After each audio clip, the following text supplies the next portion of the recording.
I built a community of 25,000 people with no budget, no ads, and no team. And it all started because a VP told me, you know, Black women really aren't in this industry. He was wrong, of course, but I'm glad that he said it, because that denial of me and Black women being a part of the travel industry is what made me see and believe that I could build something from scratch in an industry where I didn't know who the heavy hitters were, they didn't know me, but that I knew how to build community. So I'm going to tell you how I started SoulSista Plants, why I started it, what building a community taught me, and the lessons that I still use as a result of building that community. So what started me doing SoulSista Plants was that VP feeling like he had the need to tell me, well, you know, there really aren't that many Black women in the travel industry. Actually, there are a lot of Black women in the travel industry. But he felt like, well, yeah, I get what you're saying. But you know, there aren't really a whole lot of Black women who do RVs and do that type of travel, which was a bald-faced lie. What that told me was that his very small way of thinking was as big as he could think. He had no idea that there was an entire community of Black women who were out there RVing, but also out there with campers and traveling and glamping. They loved it, but he could not see that. And I found that instead of me arguing with someone and trying to convince them that I was right, because that is a waste of time, even though I'm a Capricorn and I typically am right, but that's not the point here. I felt like it was a waste of time arguing with him. And he didn't believe that the way to build community was that you get out there, even if you don't understand something, and you learn why people do what they do.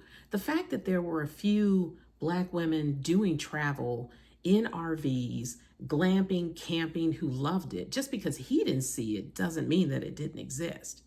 So I decided that the best way that I could show that I knew what I was talking about when it came to marketing this type of travel thing to Black women was to start doing marketing in a whole different industry where I didn't know who the top people were. I didn't know what the big thing was, what was trending, but I knew that I could do it in an industry that I loved. And the industry that I loved was plants. I love everything about plants.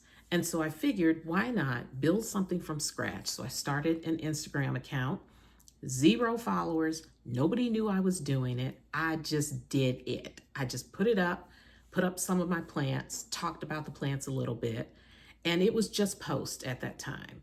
I wasn't doing video. I wasn't going live. It was just static post with a plant that I loved, said a little something about it, and left it there. I come back 2 weeks later, and there's 100 people following the account. Like, where'd these people come from? Because I wasn't promoting. I wasn't even paying the account attention. I come back 2 weeks later, so we're like a month in, and there's 1,000 people following the account from like 3 or 4 pictures. So I asked myself, what would happen if I was intentional about posting to that account? What would happen if I engaged with the type of people I wanted to see in this industry? Because in my limited research of the plant industry and plant influencers and people doing all of the content around plants, what I realized was how few Black women were being encouraged to be a part of these large campaigns coming in from these huge brands. It was typically white women, white families, white men dominating any of the influencer space for plants. And I decided what I was going to do was I was going to follow the type of people that I wanted to see more of. And what I discovered were all of these Black women out there farming their asses off with major, huge acres of land, farming plants, flowers, food, vegetables, had built these entire ecosystems in their communities. And I'm like, this is absolutely incredible. So how could I not be excited about learning more about it? So what I did then, because now the pandemic is happening and people are at home, everybody and their mother is going live on Instagram. By that time, I want to say that I had been working the account for maybe 3-4 months. And so I've got maybe 4,000 people following the account. The reason that I was able to grow the account that quickly was because I was heavy on engaging with every single person who made a comment on my posts that I was putting up, but I also was sharing their stuff. I was liking, I had a whole strategy for marketing the account, but I wanted to do it organically because when you work as part of a marketing team, you're always going to be told there's never a budget for what you want to do. There's a budget for a bunch of mess, but there's never a budget when you want to do quality things. I really wanted us to invest in bringing on some of these Black women travelers when I was doing that job. I really wanted us to invest in that group of people, that group of consumers, because I knew what it would do for our business. But my manager thought he knew better. So I left it alone and I stayed focused on what I was building over here on the side. Yes, to prove a point. Yes, to prove I was right, but also to show myself that I was good at what I did in my job. I knew what I was talking about. I am a student of learning how to do things really well. And I was a student not only of building community, but fostering community, learning from people who had built big communities. What were they doing? How did they do it? What did they learn from it? How are they doing it better? And it all came down to making people feel included. So let's go back to SoulSista Plants story and me going live for the first time. I created an online show called Hella Plants. And I had this whole dramatic entrance, for it, where I would welcome people in like, hi, I'm Lucretia, and I'd like to welcome you to Hella Plants. And I would just go off there. And I would invite people that fascinated me onto the show to talk about plants. Plants is what brought us together. But I wasn't talking with them because of the plants they had. I mean, you can only talk about certain plants for so long until you're going to bore people to death. But what I did was I brought on people who had an interesting story. I would look at their accounts and I would see how were they cultivating their community. And then that's what we would talk about. Plants is what brought us together. Plants is not what kept us together. It's not what kept us talking to each other. So that's what I did. And I want to say I did like 30 of those, and I did it every week, every other week sometimes. I would invite on like a couple, a married couple once, invited them on. That was great to see what they were building and how they were a part of the community. And everybody was a part of the plant community in some kind of way. It was such a fun show to do. I might have to think about reviving that in some kind of way. Let me stay focused. Anyways, so what building SoulSista Plants taught me was getting to that first 10,000, because that was the goal for a lot of people on Instagram, is how do I get to that 10,000 followers? Once I hit that 10,000, getting to the next 10,000 and then the next 5,000 happened really quick. One, because I started noticing brands noticing me. I want to say the first brand that reached out was the LA Times reached out because they were doing something on this surge of Black people in the plant community doing their thing and growing these accounts quickly, and what it was that we were doing, what was special about what we were doing. The next place that my name popped up was in Better Home and Gardens because of another woman mentioning my name. This is the beauty of, you don't know who's saying your name in what rooms, which is why I always move with a certain level of kindness, courtesy, and inclusion when it comes to people and community, because you don't know who is mentioning your name. And this woman mentions my name. Another woman mentions my name and what I'm doing with people that she's talking to. And then I get an email from the agency that runs Home Depot's influencer program. And I missed the email, totally missed it. I find it 3 months later because another email came from another person on that team to invite me to be a part of a project that they were doing. And what that let me know was that if you are doing the thing that you want to do for you, you will attract your people. You don't have to jump through some of the hoops that we are starting to see the influencer community tell you. Well, you need to do this and you need to niche down and you need to do. No, you need to just be you. You need to be yourself. That is what building the community taught me. That I realized that people were lonely during the pandemic, that there were some people who were sheltering by themselves. So locally in my city, what I did was I hosted plant swaps. Why? Because a friend said, hey, I got a space. Do you want to host something that's outside? People can come and gather, but socially distance. And I'm like, yeah, I'll do that. From that one plant swap came plant swaps with my local library. And from that plant swap came me taking my plant swap on the road locally to a multitude of libraries in the area and in the county. I learned so much about people because of going to these different libraries in different communities. And here I am bringing the house plants. And here people are bringing outdoor plants and saying, I don't do indoor house plants. I don't do that. And I said, I don't do what you do, but I want to learn more about it. It was amazing. It was so good that the plant swap continued to evolve into being a plant and seed swap.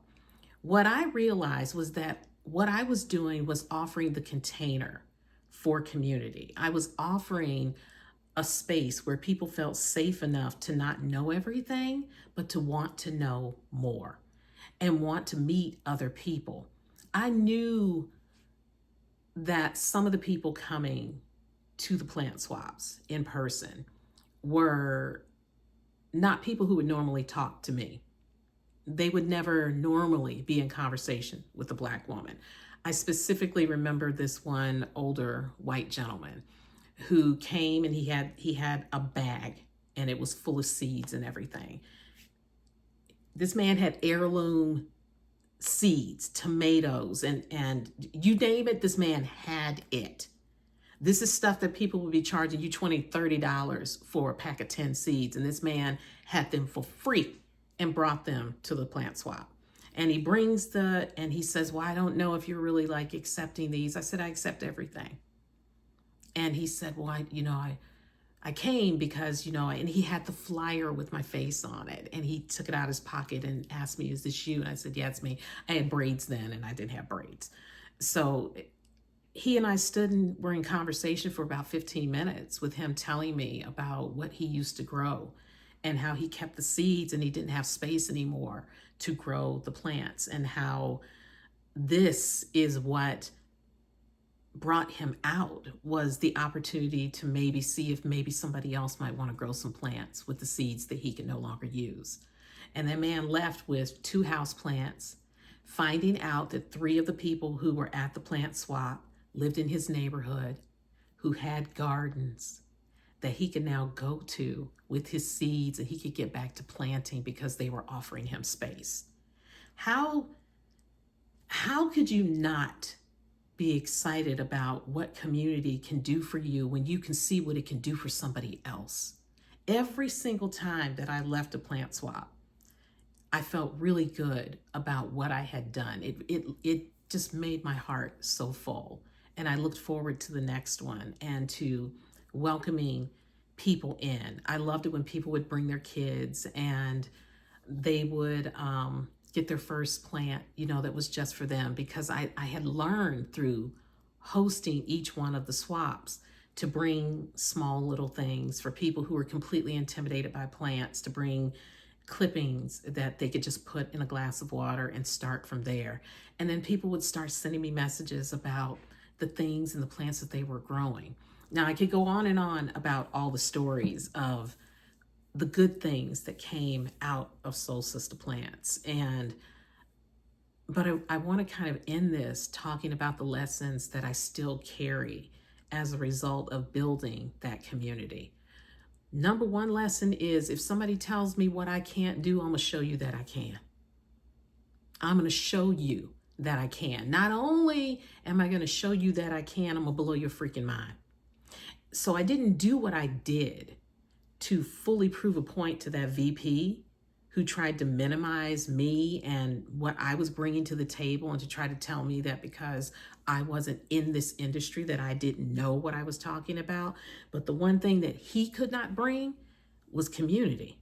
That's why y'all hired me. Let me stay focused.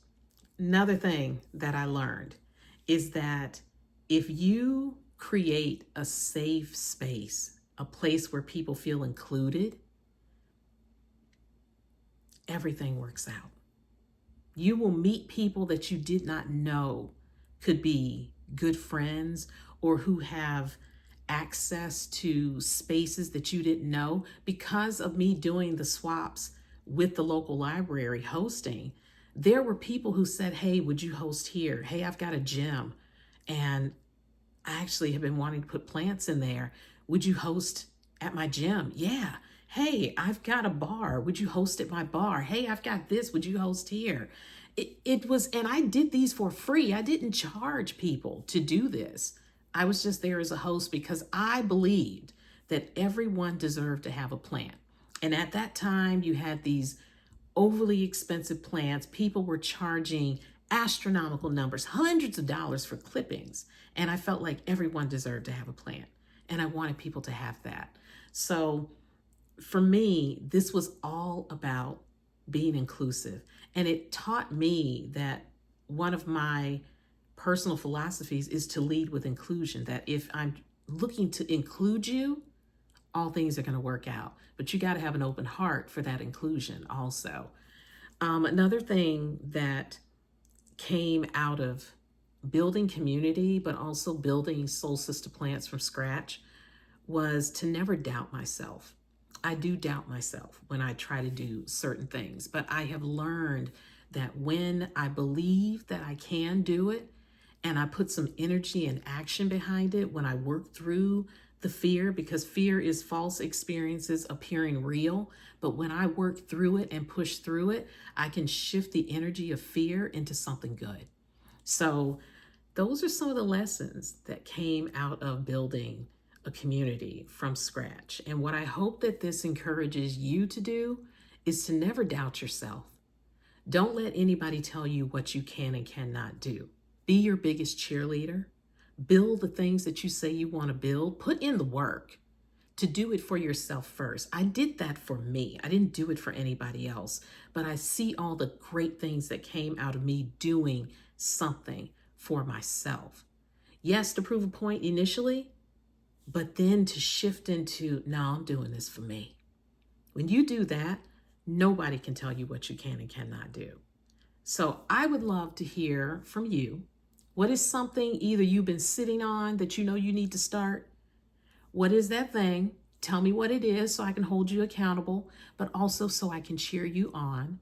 And if anything that I shared here resonated with you, I would love for you to like, subscribe, share this video out, and I hope that you continue to join me here as I'm reviving my channel. This has actually been really fun. I'm enjoying it.